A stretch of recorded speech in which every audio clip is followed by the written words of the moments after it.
yang tadinya harga $5 jadi $11. Ini hal-hal yang membuat masyarakat tidak mempercayai pemimpin yang mereka pilih. Dan security daripada negara ini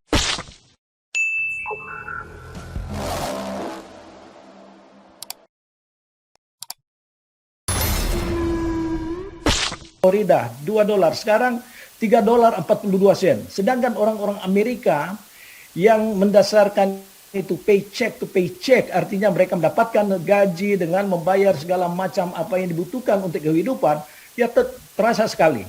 Inflasi sangat tinggi. Demikian juga itu belanja, soal belanja, grocery, wah, meningkat luar biasa. Yang tadinya harga $5 jadi $11.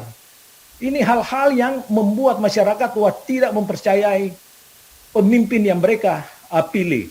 Dan security daripada negara ini, misalnya penjagaan supaya orang-orang yang ingin menghancurkan Indonesia tidak masuk. Zaman Trump dulu itu adanya border, dia membuat supaya ya jangan seenaknya orang nyebrang. Sama dengan di Eropa, Eropa juga ketat sekali itu mengenai mereka yang mengaku refugee, tetapi mereka disusupi oleh ISIS atau orang-orang yang radikal. Kan kita tidak tahu, Eropa itu lebih kencang daripada Amerika sebenarnya. Amerika ini toleransinya sangat tinggi. Bahkan di sini perlu diketahui, mereka yang tinggal di Amerika meskipun masih terhitung ilegal, selama mereka tidak melakukan suatu kriminal, dijamin oleh negara ini tidak disentuh asal jangan ada order khusus ya. Jadi banyak mereka yang tidak ada status misalnya. Jadi tetap menghormati manusia itu sebagai bagian daripada ciptaan Tuhan tanpa melakukan suatu tindakan yang represif gitu. Kalau di Indonesia, visa saya hanya bisa ya 59 hari. Lebih daripada itu kita dikejar, Pak. Dan dikenakan denda. Kalau tidak saya harus ke Singapura untuk extend my visa atau ke Davao kalau saya berada di Sulawesi Utara. Ini sesuatu yang sangat berbeda. Nah, kalau visa untuk masuk Amerika Serikat, kalau memang di itu paling tidak ya 3 bulan, 6 bulan itu bisa di-extend sesuai dengan kebutuhan kita kalau ada alasan tertentu. Jadi dari cara-cara ini kita bisa melihat bahwa kenapa kita merasa lebih patriotik di negara asing, khususnya saya berada di negara Amerika, karena saya merasa ada sesuatu yang bisa saya rasakan. Jadi saya juga tidak mau menjadi seorang hipokrit dan tidak membalas jasa suatu negara yang memberikan kita suatu kemakmuran. Jadi kembali kepada kebijakan daripada pemimpin. Kalau pemimpin macam saat ini ya banyak sekali dikritik. Namun ya mainstream media tidak mengemukakannya. Karena persoalan Afghanistan yang tidak ada strategi daripada Joe Biden. Sehingga ditarik begitu saja. Bukan hanya Amerika yang marah. Para sekutu negara-negara yang mensupport adanya Amerika untuk memerangi para teroris. Ya dicabut begitu aja tanpa memperhitungkan. Masih banyak sampai saat ini masih ada ratusan warga Amerika yang berada di Afghanistan. Sehingga rakyat berontak meskipun mereka yang pernah memilih Joe Biden. Harga yang meningkat tinggi. Jadi inilah Amerika Serikat. Jadi tidak harus kita patuh kepada ya kalau pemimpin kita yang tidak menjalankan apa yang dia janjikan atau promise to the people, ya kita punya hak untuk memveto. Kalau di Indonesia kan tidak, kita ikut-ikutan. Kalau agama sudah bilang begitu ya right or wrong, itu kita punya harus diambil. Jadi ini mungkin yang perlu dipahami oleh Pak mualaf malaikat.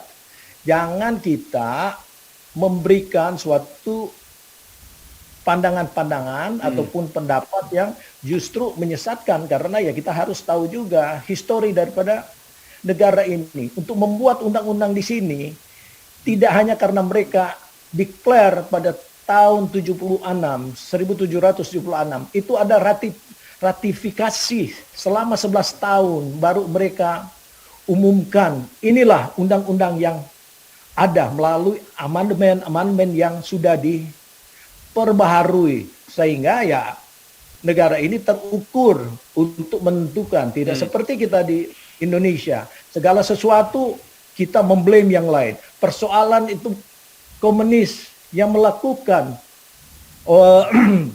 makar atau melawan pemerintah tahun 1948 di Madiun yang disponsori oleh Musso, Amir Syarifuddin, dan yang satu lagi. Mereka itu tindakan-tindakan lokal yang dipengaruhi oleh partai mereka yang berkiblat kepada Cina. Kemudian muncul DI, Darurat Islam, Kahar Musakar. Jadi semuanya ini adalah tindakan-tindakan represif di dalam negeri. Nah, Amerika dalam keadaan-keadaan tertentu, dikala dia melihat bahwa baik untuk kepentingan mereka juga, maka dia ikut campur. Sebagaimana Permesta. Permesta itu adalah suatu gerakan sebenarnya dimulai daripada ketidakadilan sosial, politik, dan finansial atau ekonomi di Indonesia. Sehingga riak-riak untuk memunculkan perjuangan ini untuk menuntut supaya ada keadilan bagi seluruh rakyat Indonesia. Kan muncul di Sumatera, juga di Manado atau di Sulawesi, yaitu Permesta. Namun Amerika ikut di dalam permainan tersebut karena ya mereka support itu menentang, karena di antara perjuangan misalnya Permesta, PRRI Permesta adalah untuk menghancurkan komunis. Karena pada waktu itu kelompok daripada Om Vence Sumual telah melihat pengaruh-pengaruh daripada Aidit CS yang akan menghancurkan Indonesia. Dan benar Amerika mensupport. Dan kita melihat bahwa karena ini ada kejadian tertembaknya salah satu pilot bayaran daripada Amerika pada saat itu, yaitu Alan Pope. Maka ya Amerika tidak ingin secara langsung mengintervensi politik Indonesia. Maka berhenti.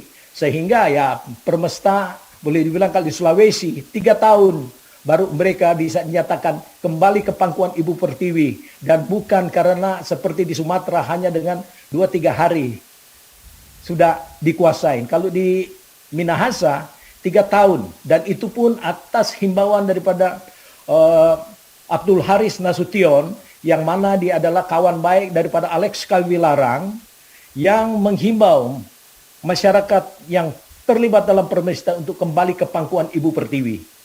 Jadi inilah sebenarnya bagian daripada riak-riak sejarah di Indonesia, dan tuntutan-tuntutan ini karena dimulai daripada ketidakadilan. Selain daripada komunis, komunis itu adalah tuntutan untuk menjadikan Indonesia sebagai satu negara komunis yang bertentangan. Pertama ya bertentangan dengan Pancasila, ketuhanan yang Maha Esa. Jadi di sini mungkin gambaran-gambaran untuk kita bisa melihat bahwa dalam komunis juga ini kita lihat. 1 menit Pak Robert ya. 1 menit ya. Musso, mereka itu lulusan-lulusan pesantren Pak. Kita lihat Aidit, baca sejarahnya Aidit. Mereka orang-orang yang setia melakukan 5 waktu mereka. Tetapi mengambil ideologi komunis untuk menjadikan mereka untuk bisa menggulingkan Indonesia. Sekarang khilafah, mereka tidak segan-segan akan bersekutu dengan komunis di kala itu dibutuhkan. Jadi itu mungkin gambarannya Pak ya. Terima kasih Pak Pong. Terima kasih. Anda telah menyimak materi video ini sampai selesai. Kami berharap Anda bisa memberi masukan kepada yang lainnya melalui kolom komentar dari sudut pandang Anda yang berbeda. Komentar Anda akan memberikan edukasi atau bahan pertimbangan bagi generasi dalam memahami narasi atau sumber berita yang belum tentu sesuai dengan fakta. Tapi sebaiknya bagi Anda yang belum subscribe, silahkan subscribe terlebih dahulu supaya komentar Anda tidak terbaca spam. Dan bagikan link video ini ke media sosial lainnya supaya teman Anda bisa berbagi pengalaman bersama kita. Terima kasih. Dan enjoy saja bersama Sodron Channel.